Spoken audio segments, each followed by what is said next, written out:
Good morning, Facebook. How are all of you doing? I hope everyone is feeling fantastic today. Today is Wednesday. It's a beautiful Wednesday morning, I might say.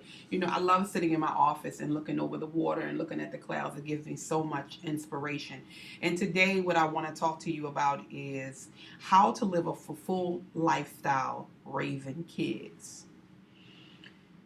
I think I got a bit of experience in doing this. So everyone probably knows I have four kids. The ages are 21, 15, 4, and 1. Yes, I did it all over again. It must got good to me that night.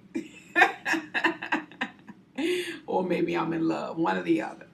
So, a lot of parents, and I see this often, they think that having a fulfilled lifestyle, and they may not word it that way, but they think having a nice life is about giving their children everything. And the double edged sword to that is when you give your children everything, you begin to go outside of your boundary areas that really you can't afford to maintain. And we call that sacrifice for our children. I want to say to you today that living a fulfilled life and having kids doesn't have everything to do with giving them what they want.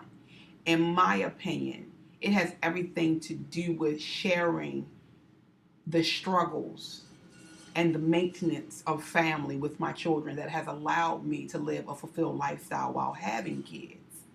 I often run into people who look at me and they're like, "You got four kids?" Yeah, and I might have a couple more. Um, and they don't like the fact of having children. Now, it's fine if you don't want kids for whatever reason. That's not what I'm here to talk about. But when you make the connection between struggling and having kids and thinking that because of the result of children that you have to struggle, that is a lie. And some people will disagree with me, but it is a bold faced lie. I have a beautiful life and I enjoy it with all my children. And if I had four more on top of the four that I have, I'd still maintain a beautiful lifestyle.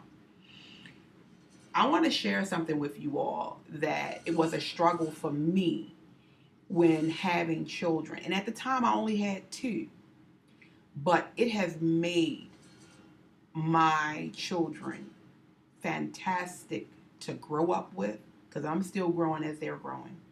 It has made my home lovable for my kids to still be there or when they do come home.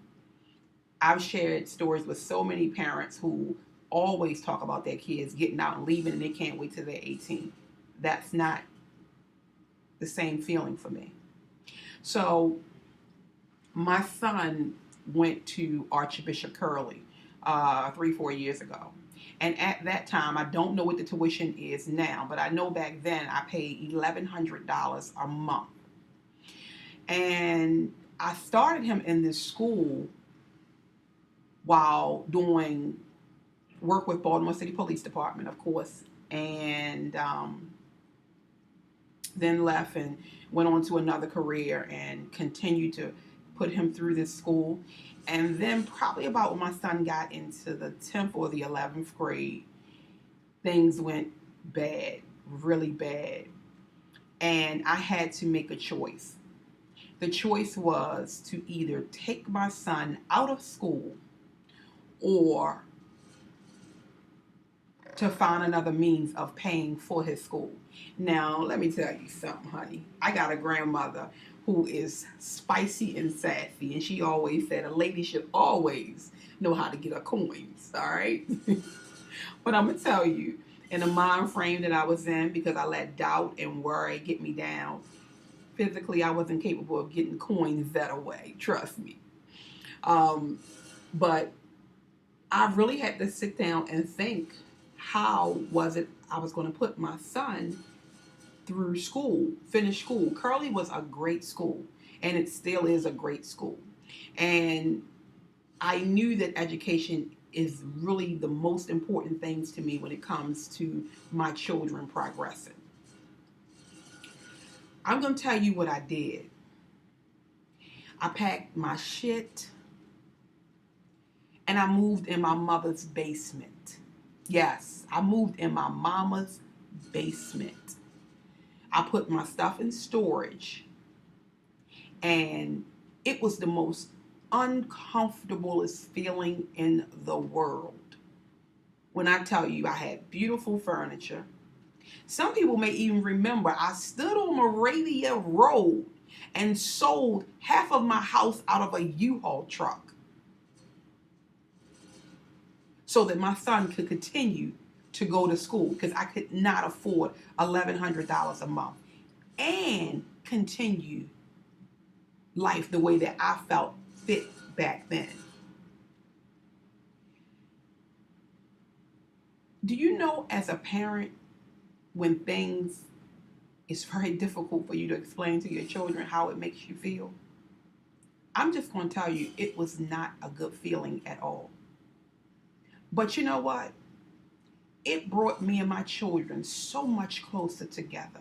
See, people fight those hard times and they don't realize why they are there. They are there to bring you closer because they take everything away from you and it forces you to reach out to other people. Forget your pride. Forget anybody who thinks less of you. But the most important people at that time was my children.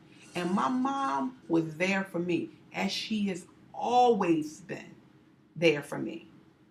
So that was a really critical time in my life. And I like to share that with you all because I want you all to know that I am very transparent. This is not some fake, phony situation that some of the people who used to be my friends call me fake and phony. Don't bother me at all because life is grand. Do you hear me? But I'm saying this to say that my stories are not something that's made up. These are things that physically happened to me in my life. And not to mention, people could say what they want about me. It don't bother me. Why? Because I shared this stuff with others. You can't embarrass me with the things that didn't go right in my life. Why? Because I share myself with others. It's already out there. Look, you can find a naked picture that I sent to somebody on their cell phone. It might come out on the internet. Who cares? That's an experience that I had. Love it. Put it on my bucket list. It's over with. Go on to the next experience. There's nothing out here that can embarrass me at all when it comes to me providing for my family. So that was one of the struggles that I endured back then. And I want to tell parents who have multiple children, even parents who have one kid, it's not about giving your child everything that they want. It's all about giving them everything that they need to make them a great individual. Our children are suffering. I ride past kids every single day. Their mouth is horrible. The actions is ridiculous. And they go home to nice homes, some of them. Where are they getting this from? Home. That's where they're getting it from. That's where it starts at. And so when you make those sacrifices and you take things away from them, it teaches them a lot about their parents. It makes them love you that much harder. It makes them respect you. My son ain't gonna come up in my house high. My son is not going to do anything lesser than what I expect from him. As a matter of fact, my baby is married in college and then moved to another state. See, at first I thought that was hard, but see, that shows the work that I put into my son. And now it's paying off, not for me, but for him. So I challenge the parents who are going through some difficulties right now to make a sacrifice. Even though you feel you're taking away from yourself, but you are giving everything to that one thing that you promised to love, which is your children. Thank you for just sitting here and sharing 10 minutes with me. And I hope all of you get through the rest of the video. Have a great day. Mwah.